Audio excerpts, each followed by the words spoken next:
Sir क्या कुछ कहना चाहेंगे पूरे इस मामले में? देखिए, कुल करके जब भी कोई जमीन ली जाती है तो उसकी 50 साल की 75 साल की सर्च की जाती है, सर्च रिपोर्ट होती है। उसके बाद वो कितने इतने समय तक किसके नाम थी, उसकी हिस्ट्री देखी जाती है। अभी वर्तमान में जमीन किस तरह है, अभी वर्तमान में किसके नाम है, ये देख करके जमीन खरीदी जाती है। फिर जमीन के ऊपर जो दर्ज होता है, यदि वो आवासीय दर्ज है तो आवासीय का शुल्क लगता है, यदि व्यावसायिक दर्ज है तो व्यावसायिक का शुल्क लगता है, और यदि कृषि दर्ज है तो वो कृषि का शुल्क लगता है। तो स्वाभाविक रूप से दो चीजें देखी जाती है, एक तो उसकी हिस्ट्री और सर्च। ये अभी 1 बजे का है, इसमें तारीख आप देख सकते हैं 19/5/2026 और 1 बजे का उसमें टाइम लिखा हुआ है 1:10।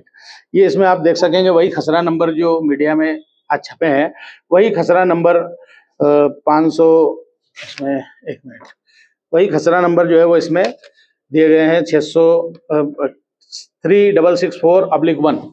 फिर दूसरे खसरा नंबर वो भी है इसमें 3666/1 है ना, ये 4 और ये 666/1। इसमें जो नाम है अकबर, पिता हकीमुद्दीन, रियम बाई हकीमुद्दीन, तैयब हुसैन, अमुना बाई, इब्राहिम, रुद्दीन, ये जो भी कुछ है इनसे रजिस्ट्री कराई गई जिनके नाम है, तो इसमें शासन का सवाल आता नहीं। दूसरी बात यह है कि ये जो बताया गया कि भाई ये शासकीय जमीन है, तो उसकी जमीन पर कोई क्रिकेट खेले तो क्रिकेट खेलने वाले की नहीं हो जाती है। उस पर कोई पार्किंग कर ले, वो महाकाल से बहुत दूर है। पहली बात तो ये भ्रम फैलाया गया है कि महाकाल की जमीन है, वो महाकाल से करीब 1 किलोमीटर दूर है, और वहां पर पार्किंग जो है वो पूरी जमीन के आसपास बनाई गई, उसमें वो खसरा भी है। लेकिन उस जमीन मालिक को उसने आपत्ति भी दी, लेकिन फिर भी अगर बना दिया है तो जमीन नहीं हो जाती, जिसकी लिखी हुई है उसकी जमीन है, और सरकार जो है उसका मुआवजा दे दे, ये तो कोर्ट में तय होगा। ये वास्तव में राजनीतिक रूप से प्रेरित और बदनाम करने की कोशिश है।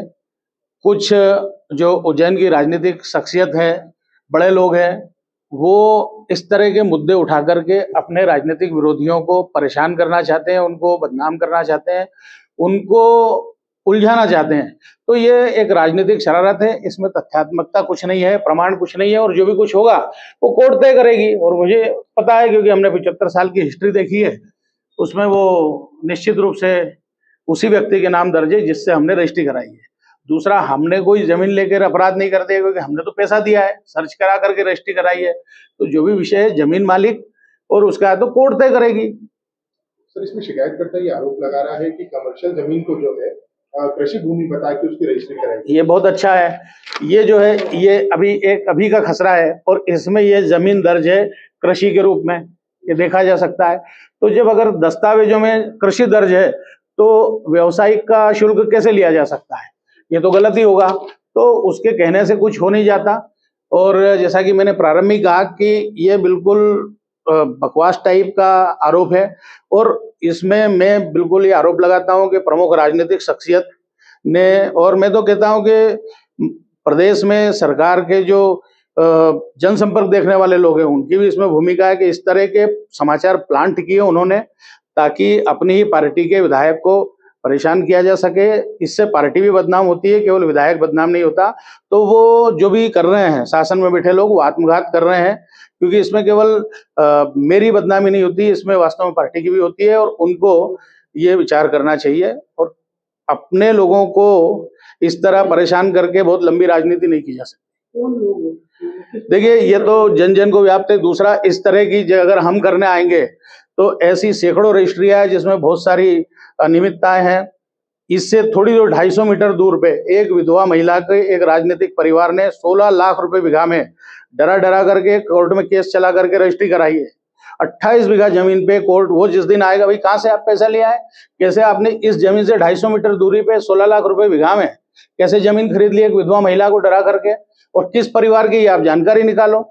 उससे आगे जो होटल कहीं बन रही है किसी राजनीतिक परिवार की, उस होटल की जमीन का जो मालिक है वो बहुत दिनों से केस लड़ता रहा, वो आज पागलों की तरह घूम रहा है, उसकी जमीन पे कब्जा करके होटल बनाई जा रही है। ऐसे तमाम केसेस 100 से ज्यादा। अभी उन्हेल में 52 बीघा जमीन किसी राजनीतिक परिवार के व्यक्ति ने 52 बीघा जमीन पे नकली आदमी खड़ा करके रजिस्ट्री कराई, और फिर बाद में उसके खिलाफ FIR करा। वो आदमी का अस्तित्व में नहीं है। तो ऐसे सैकड़ों काम उज्जैन में हो रहे हैं, लेकिन जो शुद्ध काम करना चाहते हैं, अपना शुद्ध और स्वच्छ तरीके से, सात्विक तरीके से अपना जीवन यापन और आय अर्जित करना चाहते हैं, उन लोगों को, चूंकि वो राजनीतिक क्षेत्र में काम करते हैं या बीजेपी में या कहीं ना कहीं ताकतवर है या आधार वाले लोग हैं, तो उनको परेशान करने की कोशिश है, इसके सिवा और कुछ नहीं। विधायक जी, एक चीज स्पष्ट कर दीजिए, क्योंकि आप शासन पर आरोप लगा रहे हैं, तो ये जो शिकायत है वो कांग्रेस पार्षद ने की है, पहला तो ये, और आप आगे अब क्या कदम उठाने चाहेंगे आप? देखिए, अब ये तो चूंकि उन्होंने शिकायत की तो हम जवाब देंगे, और जो जमीन यदि वहां है तो उसके मुआवजे की मांग करेंगे, उसमें कोई वो नहीं। ये तो कागज का काम है, कागज कभी मरता नहीं, कागज कभी खत्म नहीं होता, और कोई उसका मैनिपुलेशन नहीं हो सकता है। हम तो अभी आए पिक्चर में 1 महीने पहले, ये तो 70 साल की बात है। जैसा इसमें आप आरोप लगा रहे हैं कि पार्टी के लोगों के द्वारा ही षड्यंत्र करके इस तरीके के प्रपंच, बिल्कुल मेरा आरोप इस है, आपके ऊपर हाई लेवल पे कुछ शिकायत, वो जो भी है वो समझ रहे होंगे, और जनता भी समझ रही है और आप लोग भी समझ रहे हो, लेकिन ये कुल करके मैनिपुलेटेड, ये फैब्रिकेटेड इस तरह के प्रयास हैं, फैब्रिकेटेड आरोप है। और यदि अभी तो चूंकि मैं अभी उसमें हूँ, संतुलित हूँ, यदि इस तरह की ज्यादा हरकतें की गई तो मैं सारे प्रमाण लेकर के, किस तरह कोठी, पहले इसकी 500 करोड़ की संपत्ति 1 रुपए में एक संस्था को दे दी जाती है, कैसे जो है जो बांगरवाल भवन और जो है विक्रम कीर्ति मंदिर की 500 करोड़ की जमीन, ये दोनों मिला के 1000 करोड़ की जमीन होती है, कैसे 1-1 रुपए में एक संस्था को दी जाती है। एक कलेक्टर कैसे दे सकता है 1 रुपए में किसी संस्था को? ऐसे तमाम विषय, जब ये पिटारा खुलेगा तो बहुत सारे लोग मुंह धोवाते नजर आएंगे। पार्टी में बहुत सारे विधायक हैं, आपको तो मैं चूंकि आधार वाला नेता हूं, ऐसा नहीं कहता कि बाकी लोगों को आधार नहीं है, लेकिन फिर भी मैं लोकप्रिय हूं जनता में, और पूरे मालवा में जहां भी मैं जाता हूं लोग मुझसे मिलते हैं, मैं लोकप्रिय हूं। और जो भी मैं चुनाव लड़ा वो बहुत बड़े मार्जिन से जीता हूं। मैंने लोकसभा लड़ा तो 3,10,000 से जीता था, मैंने विधानसभा लड़ा तो 69,000 से जीता हूं। तो चूंकि मैं लोगों में प्रिय हूं, इसलिए स्वाभाविक रूप से ईर्ष्या और द्वेष है, और उसी की परिणति इस तरह के प्रयास है।